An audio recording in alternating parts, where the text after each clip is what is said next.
Welcome back to Cooking with Core. I'm really excited about this segment because people have been asking me over and over, Core, okay, I love your salmon, I've made the chicken, I'm tired of making chicken and salmon, I need something else, something different.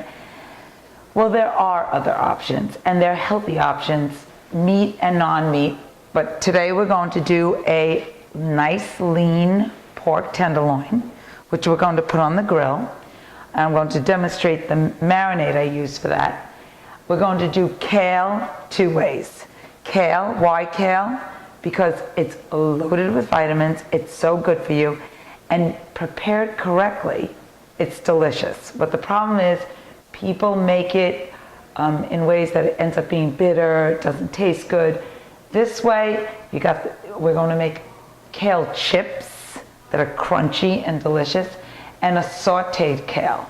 We'll go over that in the second portion. I'm going to start off with the pork tenderloin and my marinade for the pork tenderloin.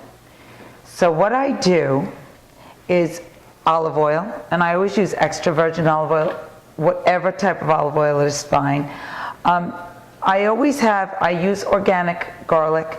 I always have my garlic ready to go, so it's convenient, it's fast. Like for the kale today, I have it all sliced. In my pork tenderloin marinade, I have it crushed. What I use in the pork tenderloin marinade: black pepper, sea salt, olive oil, as I said, garlic, which is crushed. I use cumin seeds, whole cumin seeds, and you can rub them in your hands when you put them into the marinade. It kind of releases the oil and gives it that delicious flavor. I use a Dijon mustard, but a grainy, whole grain Dijon mustard.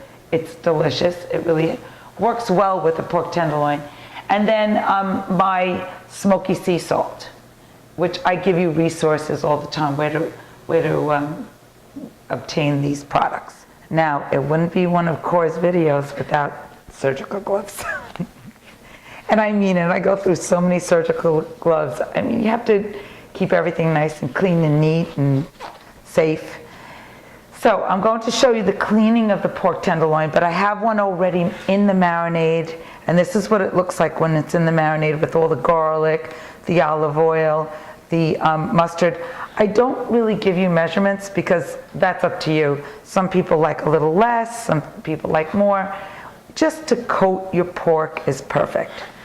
So when you get your pork tenderloin, which happens to be a very, very lean meat, you just have to get rid of the outer fat. Pork actually has less fat than chicken and is a healthy alternative for people who like meat. So what I do is, and if you see the pork, it's basically, doesn't have a lot of fat on it. It's got this little, I take it underneath, I hold the end, and I just run my knife down. And having sharp tools, sharp knives is so important because you can't do your job well unless you have good tools in your kitchen. So I just slowly work my knife up, try not to remove too much of the meat, and just keep turning and turning till you get all this fat off your pork. Because we want to keep it as clean and neat as possible. So here's our nice, all trimmed pork tenderloin ready to go into the marinade, which I'm going to toss around and coat it really well. Unlike the pork that we used to eat when we were kids, and being from an Argentine background where we ate a lot of meat, my parents really didn't overcook things, but here in the United States, everyone was so fearful of trichinosis that pork was cooked to the point of, it was white, it was like rubber, wasn't even good. Nowadays, the pork is cooked to a temperature of about 155 degrees, and you should have a little thermometer so you can check it when it's on the grill. You put it on a really hot barbecue grill, and Just cook it to 155. It's not that it has to be fully cooked. It can be slightly pink in the middle. It's not going to harm you. If you have fresh product, it's going to be fine. So it's all beautiful in the marinade, happy, ready to go on the grill. Okay, here we are at the grill. It's about at 560 degrees right now. We're going to open this, and the front of my grill is the hotter part, so I'm going to lay my pork tenderloin in the front. One. Whoa! Almost lost. Trying to scoop up that marinade. And two. Close it. I have little thermometers here, which I'll check the temperature when I come back out, and a brand new pan, because this we want to discard. Okay, so now we're doing the kale two ways. This one is going to be 1 bag of kale, and you're going to try to discard the very, very hard pieces on the kale chips. The sauteed kale, you can have the hard pieces because we cook it for a while and that breaks down. And it's got a lot of vitamins and nutrients, so you don't want to lose that. Again, we're going to put the surgical gloves on. I'm going to show you what I use for each. On the sauteed kale, I'm going to put about 2 tablespoons of olive oil, because I'm making a lot of kale. It goes fast in this family.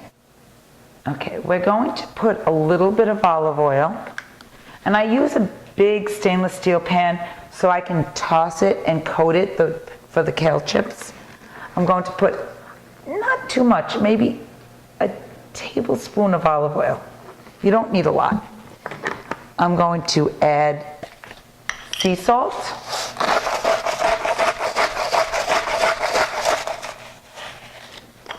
I'm going to add to the kale chips black pepper. And you know I like things spicy, and I tell you that all the time. I use a little cayenne pepper on the kale chips.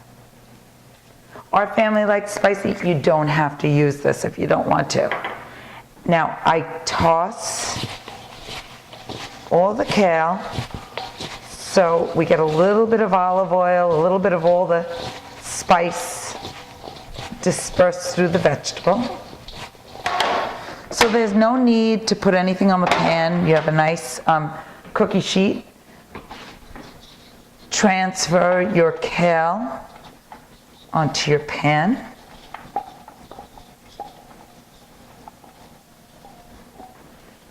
And give it a little shake and put it right in the oven. It takes maybe 20 minutes, depending on the temperature of your oven.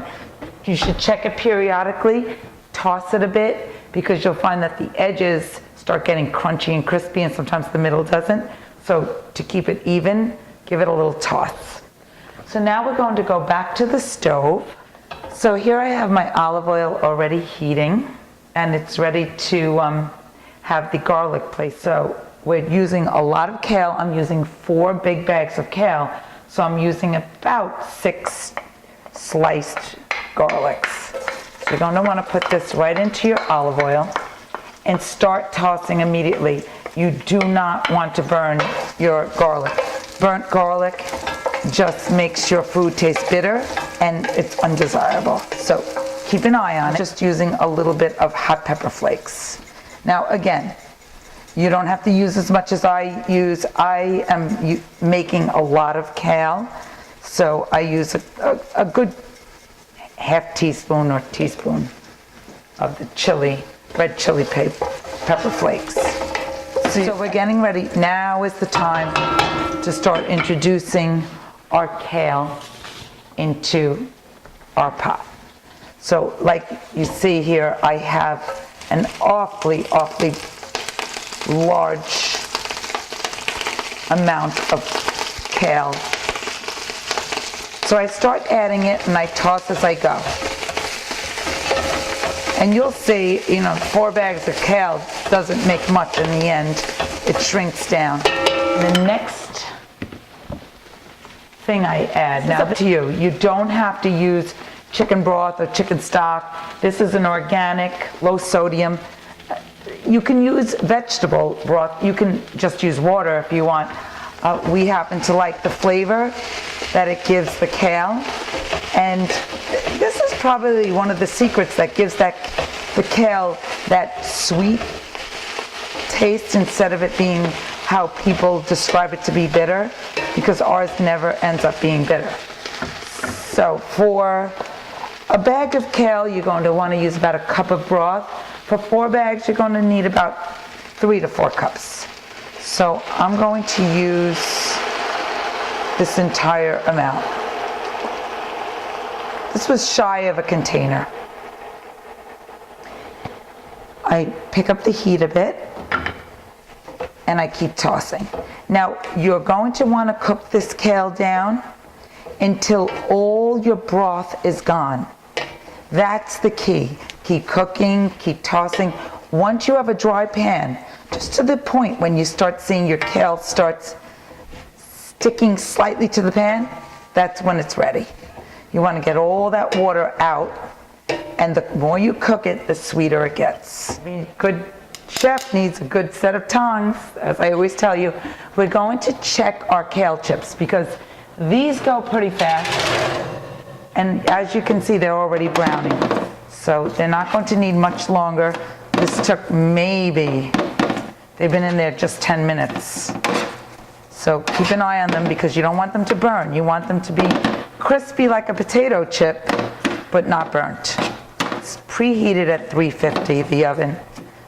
And normally, like I said, it takes about 15 minutes. They haven't even been in there 10 minutes. And see how it's shrunk down? We're going to put it back in and close it. Now we're going to go back over to our sauteed kale. You need tongs at this point because you want to take bottom of the vegetable and pull it to the top. And now that this is cooked down a bit, we have it shrunk down, we can add the rest of our kale to this pot. At this point, once I have all the kale in the pot, I add black pepper. So we're just going to continue letting this cook. If you want to take a look, I'll slide it over so you can see how much broth is in the pan. And every few minutes, just keep checking it, tossing it, making sure that one side doesn't have more of the heat than the other. Okay, so the kale chips have been in here just 15 minutes. They're all ready. When you toss, you'll feel that little crunchiness. And we're just going to leave these on the counter to cool. Shut our oven off. And we're going to slide over and look at the grilled pork that just came off with the barbecue. So here's our grilled pork, perfectly charred on the outside at 155-degree temperature. It's going to be beautiful. Let it rest before you slice it. I wish you could smell this. It smells delicious. Between the mustard and the garlic, it's just amazing. So we've let our pork rest, and I just sliced 2 pieces onto the plate. If you look at it, it's just so slightly pink in the center. That's when you know the pork is perfect. So you'll slice it.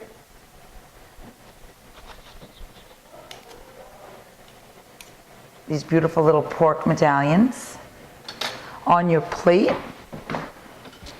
And of course you can add other things, other vegetables, but you'll put your delicious kale chips and your sauteed kale if you want, or another type of vegetable, and you're all ready for dinner. Thank you for joining me for Cooking with Core. I hope that you try these at home, and I love sharing great recipes with you.